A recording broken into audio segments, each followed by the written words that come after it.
Kinney with ChiSoulFul Media. We're capturing the soul of the city.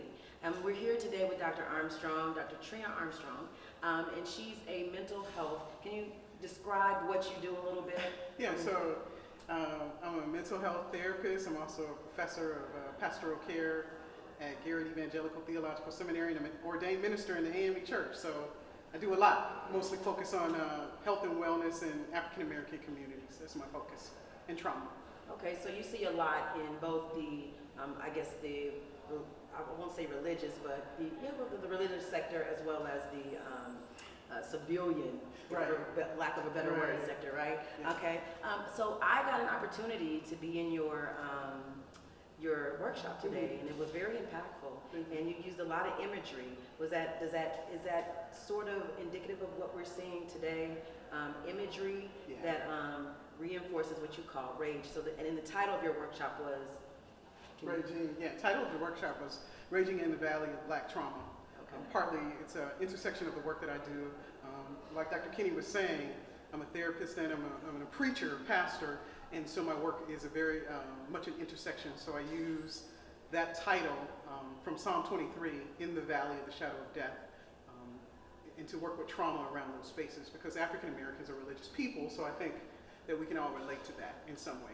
So in your clinical work, what have you seen that's most important as it relates to rage? Like what is your take home out of all of that? Well, part of what I was doing most recently, I just relocated to the Chicago area from Minneapolis, and I was working with a lot of young people and seeing a lot of destructive rage and destroying things, and parents who were unable to work with those emotions. And mostly in my therapeutic work, what I see is black people having a hard time working through intense emotions, emotions period. So that's pretty much a lot of what I see in my therapeutic work, is just helping to create safe spaces where people can feel some of the traumatic experience, the emotions from the trauma that they've experienced in their lives. And it's not that easy. It's a lot of work. And I think you did a great job of explaining what rage is. Yeah.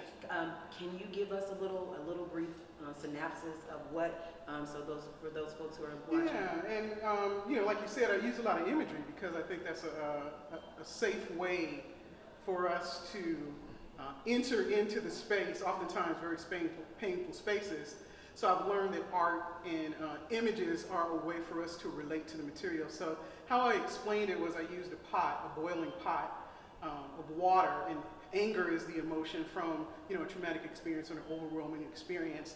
And rage is the next step. It's the boiling point when we can no longer suppress the emotion of anger, and it just boils over, like what we're seeing in a lot of our communities around police violence with our young people.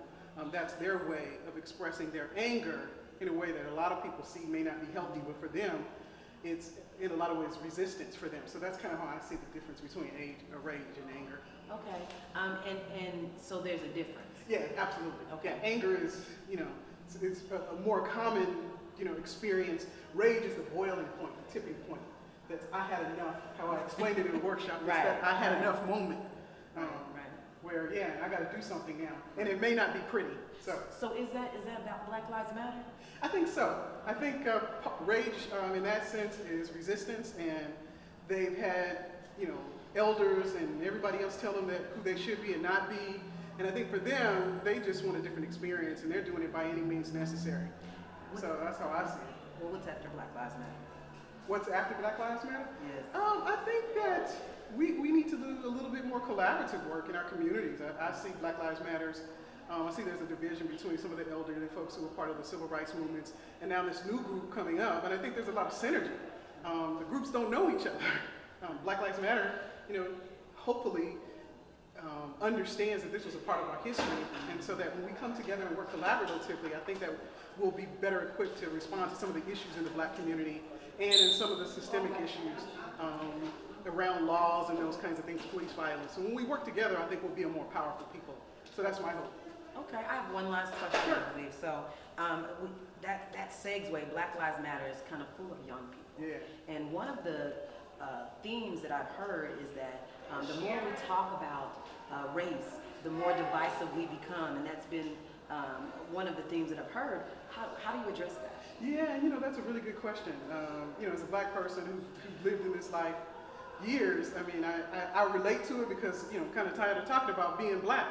But it's the reality of our experience, and I think what was powerful about the workshop is the reality that, in many ways, blackness is still, invalidated, and we're still dehumanized. And I think we just need to do a better job of educating our younger people about the reality of, somebody said, being in this black body and what that really means, and find healthy ways so that talking about race isn't necessarily a bad thing, but we're talking about it in a way to better love ourselves and reach out to other black people so we can actually change our community. So I think we need to have the conversations first so we can love ourselves. Right. So we have to talk about it. Right, so self-care. Yeah, self-care, absolutely. Okay. That's how I see it. Well, I appreciate you.